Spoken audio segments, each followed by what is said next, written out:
Okay, anti-vaxxers, my stitches are open, and I'm gonna need you to explain something to me like I'm 5. Citing data, actual peer-reviewed data, and not just your feelings. Please explain to me why the remote risk of autism that you believe vaccines cause is somehow more of a risk to your child than dying of a vaccine-preventable illness. Truly, I want to know. I want to understand. Because the last time I checked, autism isn't fatal, but measles can be. So why are we so afraid of something that isn't lethal? Even if you truly did believe that vaccines cause autism, which, let's be clear, they do not.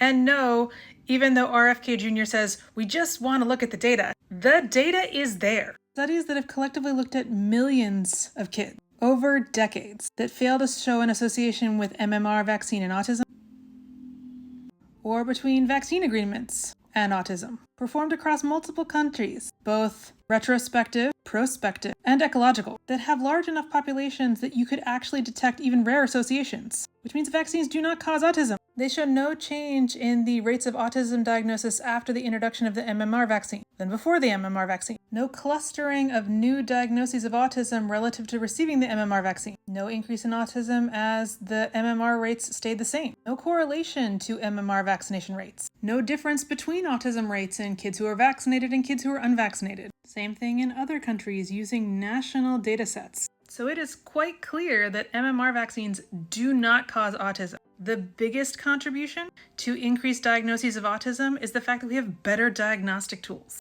But now let's talk about the risks that are associated with actual measles. Because despite the fact that it just looks like a cute little rash, it's not. And those consequences are both acute, while you're infected, and long-term. So in 2024, 40% of the cases of measles required hospitalization, almost all of which were unvaccinated, and the few that were vaccinated were partially vaccinated. So more than half of the kids under 5, 25% between 5 and 19, and almost 40% of those that were over the age of 20. That's just last year. People forget that measles is literally the most infectious disease known to man. One person can infect over 10 with minutes of exposure if they are unvaccinated.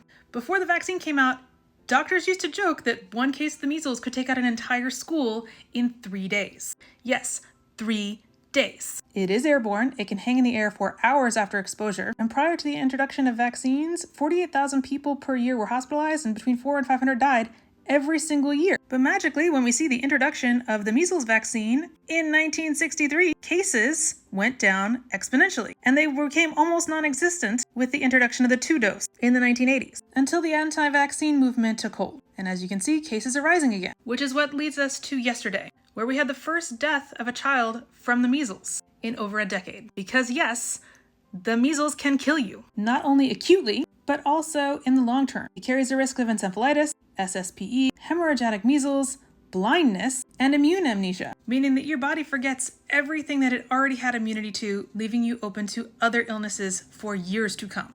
Natural immunity is not better than vaccine-derived immunity. Both have antibodies that wane over time. If you had the single dose of the MMR vaccine, you lose about 9% of your antibodies per year. If you had natural measles or 2 doses of the vaccine, you lose about 4.5% of your measles antibodies every single year, which is part of the reason why we require such high levels to maintain reduced community transmission. Because adults are really only protected because kids were. But now that kids aren't, we aren't either. And no one under 1 is protected because it takes 2 doses of the vaccine given over that first year to be protected, which is why little kids are at the highest risk for this. Kindergarten vaccination rates in the part of Texas that is currently experiencing an outbreak are just under 90%. The recommended threshold is over 95%. But even with just that loss of about 7% of vaccination rate, cases of measles in Texas are growing exponentially. As of yesterday, there were 102 cases between Texas and New Mexico, almost all of whom were either unvaccinated or undervaccinated. 20 kids are hospitalized, and now 1 kid is dead. But sure, better they're dead than they could possibly have autism, because that makes sense. What? We're not alone in our madness, though. Ontario also has an epic outbreak of measles, with over 84 cases, including 18 hospitalized children, including 1 in intensive care. And you guessed it, they're all unvaccinated. I'm getting daily alerts like this, or this, or this, which led to an alert like this, or this. And instead of doing anything productive, our Secretary of Health and Human Services just says, yeah, we have measles outbreaks every year. But the point is, we don't have to. He could be reminding people to get vaccinated, but instead he's tweeting this and is busy canceling the meetings that we need to plan for next year's flu shot with no explanation and no date to reschedule. So make America healthy again, my ass. Meanwhile, his chief apologist is mentioning vaccines but doing nothing to RFK Jr. And anti-vaxxers are out doing stupid things like this. The last time I checked, there is no vaccine that could prevent suicides or overdoses.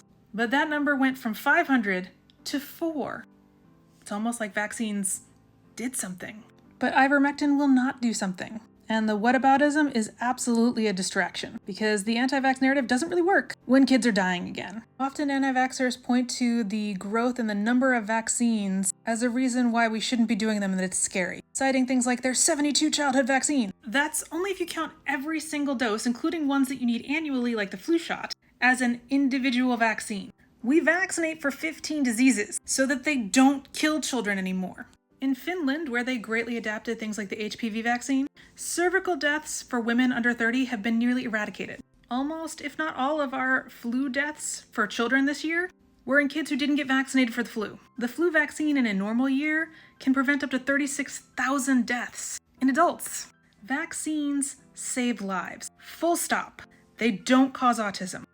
But even if they did, autism is not a fatal illness, and you really should be looking at your ableism and examining your own biases if you think that autism, a non-fatal illness, is worse than your child suffering and potentially dying of a vaccine-preventable illness. Because that's truly the choice you're making. It's a false equivalency fallacy, saying that I am overweighing one potential harm over what's actually a more common and much worse harm. So if you've got better data, please come at me, let's talk. But from where I sit, the data is pretty fucking clear. Vaccines don't cause autism, but vaccine-preventable illnesses can and will keep killing kids, causing long-term harm, including long-term disability or death, until we keep the vaccination rates up to the 95% that they need to be to have herd immunity to protect all of us, including those that are too young to be vaccinated, those who have immune system conditions that don't let their vaccines be effective, those who are going through cancer treatment, the most vulnerable among us. That's why you get vaccinated. Yes, it protects you, but also it protects all of us, including the weakest among us, the most vulnerable among us. You should give a shit about them because health is not a guarantee. And one day, whether you like it or not, you too will be in that vulnerable group. And if you don't care about them now, you'll see just how bad it is to be on the receiving end of that eventually. It is one of the few guarantees in life. No matter how many supplements you take, how often you work out, or how well you take care of yourself. It's a fact. So stay up to date on your vaccines and vaccinate your fucking kids. Give them as many healthy years as you possibly can, because that's what vaccines do.